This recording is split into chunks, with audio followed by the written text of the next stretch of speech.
Hello students, welcome to the channel of Vedant classes. और इस video में हम देखेंगे कि चैप्टर नंबर 7 जो है कंट्रोल एंड कोऑर्डिनेशन, उसमें आपको कितना पोर्शन प्रिपेयर करना है और कितना नहीं करना।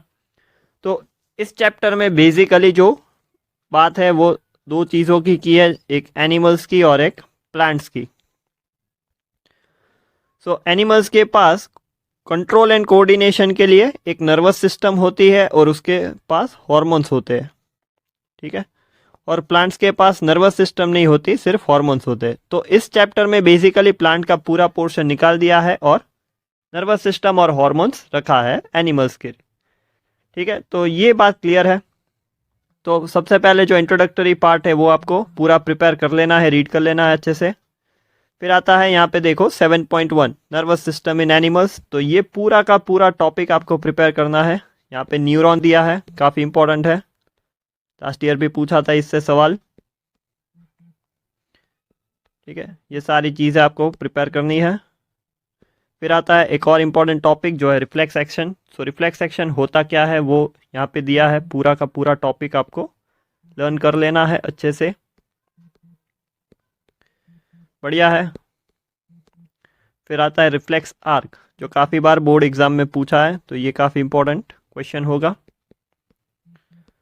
फिर आता है ह्यूमन ब्रेन, ये भी काफ़ी डिटेल कंसेप्ट है और काफ़ी इम्पॉर्टेंट भी है, तो इसको आप लाइटली नहीं ले सकते बिल्कुल भी, ओके। तो इसके अंदर बहुत सारे सवाल छुपे हुए हैं, तो ये पूरा का पूरा कंसेप्ट आपको अच्छे से प्रिपेयर कर लेना है।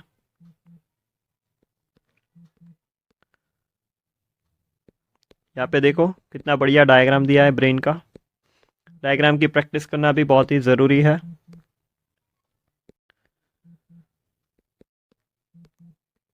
फिर आता है हाउ दिस टिश्यूज प्रोटेक्टेड, ये टॉपिक करना है आपको। फिर how does the nervous tissue action takes place, so ये टॉपिक भी आपको कर लेना है अच्छे से। फिर आता है कोऑर्डिनेशन इन प्लांट्स। तो ये टॉपिक मैंने पहले जैसे बताया कि ये टॉपिक आपको नहीं करना, प्लांट्स का कोऑर्डिनेशन पूरा, ठीक है। सो ये पोर्शन निकाल दिया है बोर्ड ने। प्लांट के रिलेटेड कोई भी चीज़ आपको प्रिपेयर नहीं करनी। काफ़ी इंपॉर्टेंट और इजी बातें बताई दी, बट ये हटा दिया है टॉपिक, सो ये आपको कुछ भी प्रिपेयर नहीं करना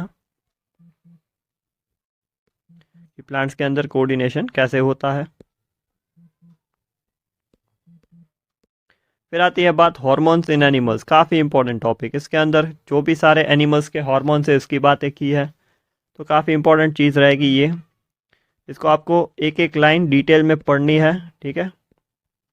टेक्स्ट में अगर अच्छे से पढ़ोगे नहीं तो पता नहीं चलेगा कि हॉर्मोन्स कौन से हॉर्मोन्स कहाँ पे रहते हैं। तो ये पूरे के ये सारे जो हॉर्मोन्स है वो आपको पता होनी चाहिए, उनकी डिटेल्स बेसिक बातें जो बताई है ऊपर, ठीक है। फिर हॉर्मोन्स है, हॉर्मोन्स डिसऑर्डर है कि उनकी वजह से अगर हॉर्मोन्स अच्छे से एक्ट ना हो तो इफ़ेक्ट क्या होगी, उसकी डिजीज़ कौन से होंगे, तो ये सारी चीज़ें इसमें लिखी है, ठीक है। तो यहाँ पे हमने चैप्टर 7 का पूरा पोर्शन देख लिया कि कितनी चीज़ें बोर्ड एग्ज़ाम के लिए इम्पॉर्टेंट है करनी है और कितनी चीज़ें हमें बोर्ड एग्ज़ाम से रिलेटेड है वो बोर्ड एग्ज़ाम के लिए नहीं प्रिपेयर करनी। So thank you so much.